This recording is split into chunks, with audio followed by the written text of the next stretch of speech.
I always love my conversations with this man because there's always something more important than football going on in his life to talk about, and that is Malcolm Jenkins of the New Orleans Saints back here on the Rich Eisen Show. How you doing, Malcolm? Rich, I'm doing good, man. How you been? I'm doing fine. Just hanging my hat on every rep that I can get my hand on right now. That's what we're doing right now in the world. Few and far between right now. I know they are. So what is going on in your world with the Saints? Walk me through what this week's been like. What is going on with you? Yeah, right now? It's still a pretty unique, off season. Obviously, last year we didn't have anything, and this year, was a lot different than what I've been used to. Where we kind of came in, got our workouts, did some meetings, and a lot of it was player driven. So we just did some 7-on-7s for the first time, and really that was organized and put on by the players. So everything was kind of low key, just going through the installs, a little bit of the basics, but still getting some quality work in. Nobody's getting hurt, which is the main thing. Please. Yeah. So it's been great. No doubt. What has it been like without Brees in the mix for the first time of your 2 tenures now with the Saints, Malcolm? Yeah, I think everybody's looking to see kind of how the leaders kind of emerge out of this, especially at the quarterback position. To see Jameis and Taysom really kind of stepping into their own personalities now, kind of not being behind Drew, and then obviously just myself, Cam Jordan, Demario Davis, guys who have been leaders on this team. Kind of molding some of the other younger guys. But honestly, I think it's been, excitement. Guys have been back in the building, the camaraderie, some of the protocols being loosened, different than it was last year where we didn't even get to hang out, as teammates. So I think guys have just been more focused on, kind of building that camaraderie, figuring out who's going to be on the team, and getting back to work. And what has the quarterback situation been like from your perspective? What you're seeing in terms of leading and competing and things of that nature with Taysom Hill and Jameis, Malcolm? Yeah, I think you see two guys who really respect each other, who respect the process and want to do what's best for the team. Obviously, last year, Taysom filled in and had some success, and taking us, but Jameis has also been accomplished in this league. And so, it's one of those things where they're working together, but you also know it's a competition. And I think it's going to make our team better. Both of them, I think, are natural leaders that have the ear of the locker room. And so, right now it's all about the team. But I'm sure as we get back to training camp and things, start to heat up, that competition will heat up as well. What do you think of what's going on with Aaron Rodgers in Green Bay? I know you sometimes spend some time in an analyst chair very once in a blue moon, but I'd love to know your perspective from a veteran's position. Certainly since the Saints do have the Packers week 1, there's a ton of time between now and then, obviously. But I wonder what you guys think from afar watching this play out with a quarterback, certainly that you have defended against quite a bit in the 21st century situation in the business of the NFL, Malcolm. Has he made any news yet? I haven't paid attention to it much. I know, he was putting his foot down and wanted out. Has there been any movement on that? There has been zero movement. He did not show up this week, and Jordan Love said he will be 100% ready should he get the call week 1 against you and the Saints. Oh, yeah. Well, I think, players, you're starting to see more of it. Players have the leverage to do, what's best for them in their career. And I think he's obviously, one of the top quarterbacks, top 3 quarterbacks, if not the top quarterback in this league. And if he feels like he, hadn't been done right by the teams, and, he has every right to do, what he wants to do. We see the same thing with Deshaun Watson. And I think that kind of leverage is, as a player, I'm happy that guys are taking it upon themselves and putting, using the power that they have, because we've surely seen teams, on the other foot do the same to players, cut players mid-contract, trade them, and have at it. And to see a player reversing that role, I think it's encouraging. Why do you think it's happening more in the NFL now? Because we've seen it in the NBA quite a bit, and I've had so many conversations with NFL players saying, hey, we see in the NBA it's a player-driven league, and obviously in the NFL there are some players that drive revenue, drive wins more than losses. Why do you think we're seeing more of this in the NFL now, Malcolm? Yeah, Jenkins? I think we're starting to see the business of the NFL is booming. All right, you look at the new TV deals. Every year, we are the the highest grossing sport in America. And we wear helmets for a living. And now our individual players are starting to get, more notoriety, more, access and leverage off of the field. And with that comes more power at the negotiating table. And I think once you start to see a couple guys push against the establishment, obviously, you start to create a pathway for other guys to see, that they can do it as well. And, in the NBA, like I said, you have a league that's player-driven because they understand the value. They understand that they are the product. And I think the NFL has been, or the NFL players have kind of been late to the party on that curve. It's a little bit different dynamics in our league, but you're starting to see that shift as well in the mindset of today's athlete. Malcolm Jenkins here on the Rich Eisen Show. One of the many reasons why I like having you on, Malcolm, is not only because we can talk ball, but we talk life and other issues. And, and I feel like I could ask you pretty much anything. And so in that regard, earlier you mentioned how you're enjoying the camaraderie and getting back in a room because of protocols being loosened. And part of the reason why that is taking place is because of vaccines. That vaccinations have actually helped, knock on wood, seemingly turn a bit of a tide on COVID-19 in this country. And we're hearing quite a bit of, sound bites from colleagues of yours, players in the league that are resistant or wanting to learn more. Can you walk me through what the Players Association mindset is, or what a player's mindset is in regards to the vaccine right now in the NFL? Best you can tell, Malcolm? Yeah, I think, like any concerned citizen, right, who's concerned about their health and the health of their family members, education is the key part to this. If you don't know any better or don't know the information, you're going to be skeptical to do it. And when it comes to especially African Americans in this country, and when it comes to medicine, we don't have the best track record. So, it comes with, being able to give people as much information as they can about what the vaccine is, what it does, how it works, and let them make that decision kind of on their own. So it's not a mandatory thing, but obviously we've seen not only just in our league, but just in society in general, in our communities, how effective it has been when you start to get more and more people vaccinated, that we're able to get back to a little bit of a sense of normalcy.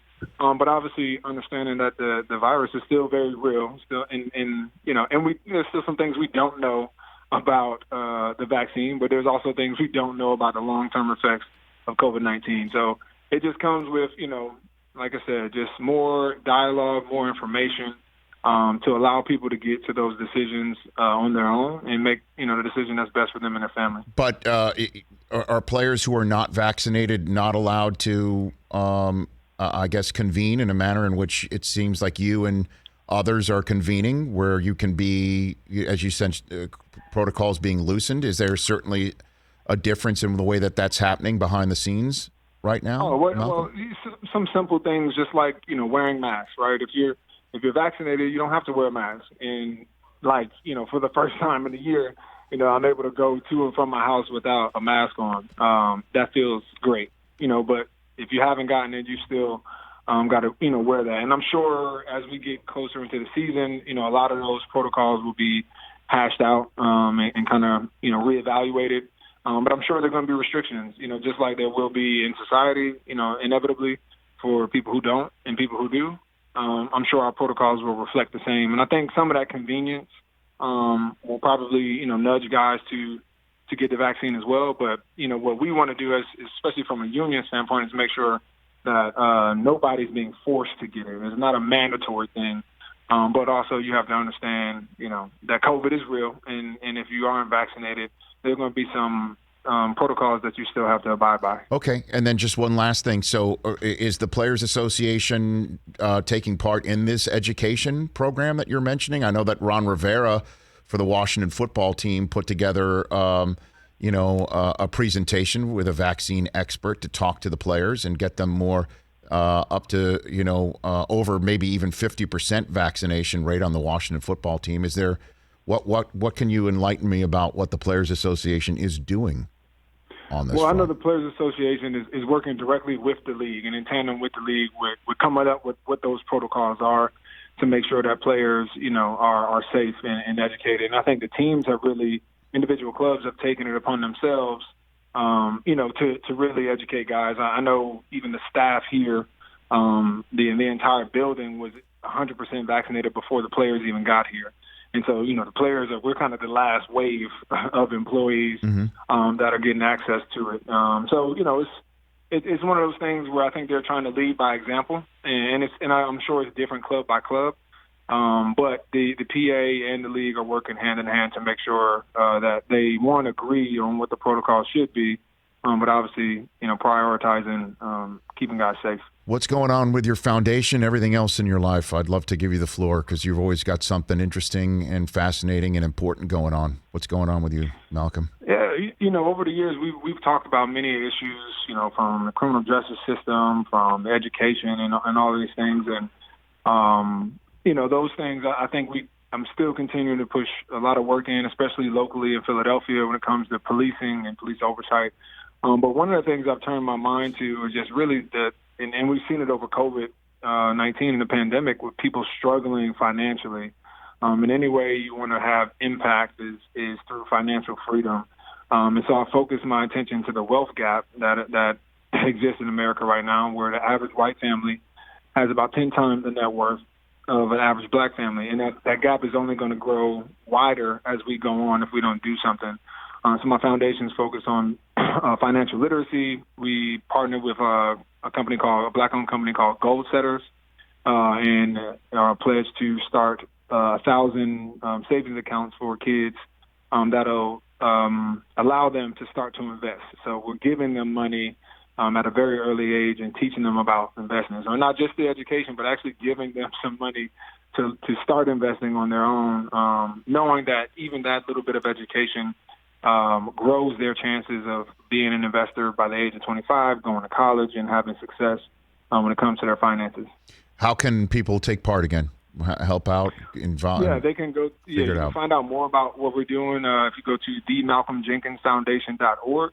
We'll have all the things that we're doing, not only with the financial literacy, but some of our other programs that we're doing. We just had a scholarship program that we have in New Orleans. We've been doing for 10 years now, or over 10 years, where our graduates, we give out scholarships. So all of our stuff is there. If you want to donate, please support the work. If you want to volunteer or just get more information, all of that information is at themalcolmjenkinsfoundation.org. Now, the reason why you call it that is because malcolmjenkinsfoundation.org was already taken, or why do you call it the way that you? Plus, isn't it pronounced the? I mean, the Malcolm Jenkins Foundation. No. That's only if you're mid sentence. But if it starts the sentence, it's the Malcolm Jenkins Foundation, just like the Ohio State. University. Now I'm putting two and two together. Dominating, a certain school up north for a long time. How's that? You guys do anything? Y'all got a new coach yet?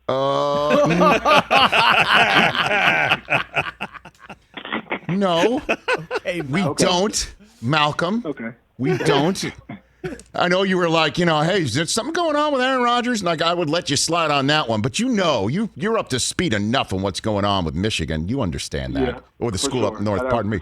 So how do you think, in all seriousness, Urban Meyer will fare in the NFL after all those years in college and at The Ohio State University? How do you think he's gonna do at this next level, Malcolm? I mean, we'll see. I think it's always been a tough transition for coaches, mainly coaches who are used to having a certain level of control on the collegiate level. And now you're in a locker room with, guys like Aaron Rodgers who can make their own decisions, who've been in the league for a long time, who know what they're doing, know how to get their bodies ready. And we've seen some coaches struggle with that. We've seen some, do well. I think he's been known to be one of those controlling, high-intensity, type coaches. And so I'd be interested to see what his adjustment, is. But it's a tough league, and you can't hide. It's very highly competitive, and obviously already kind of making waves with the Tebow signing. And so we'll see where that goes. Well, I mean, to me, I thought that also. You tell me if I'm wrong. That would also indicate to everybody in the locker room in Jacksonville that if it all works out for us and you play in the manner in which I'd want you to play for me, that this is for life that we're doing. What do you think? Signing Tebow is a way to indicate to everyone in the locker room that, or you think it's just something that's totally out of left field and was maybe a little bit out of pocket? What do you think? Well, I don't. It's not like he went and signed every player that he played with at Florida, right? Tim Tebow won a Heisman for him, right? So I mean, if it's one of those, if you're going to be, the next league MVP, for sure it's a forever thing. But I think I don't know how many guys looked at that move and respected it as guys who are in this league, who've worked their entire lives to be here, worked really, really hard to stay here in a highly competitive space. I don't know if it was met with that kind of reception. Malcolm, love chatting with you. Best to your family, best to you. And what are you doing? Anything in the summer before training camp? What are you doing? You going anywhere? You're going to just stay put? What's your plan for the summer? I'm getting to get out with the kids a little bit. How old are they? Enjoy the summer. My daughters are 7 and 3. Oh, your hands are full. Somebody invented a half birthday. I don't know where this came from.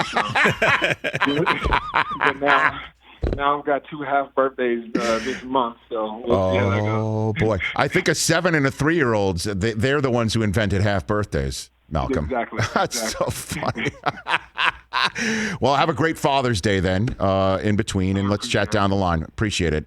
Thanks, Rich. That's Malcolm Jenkins. Go, everyone, check out themalcolmjenkinsfoundation.org to be part of all the great works that he is part of.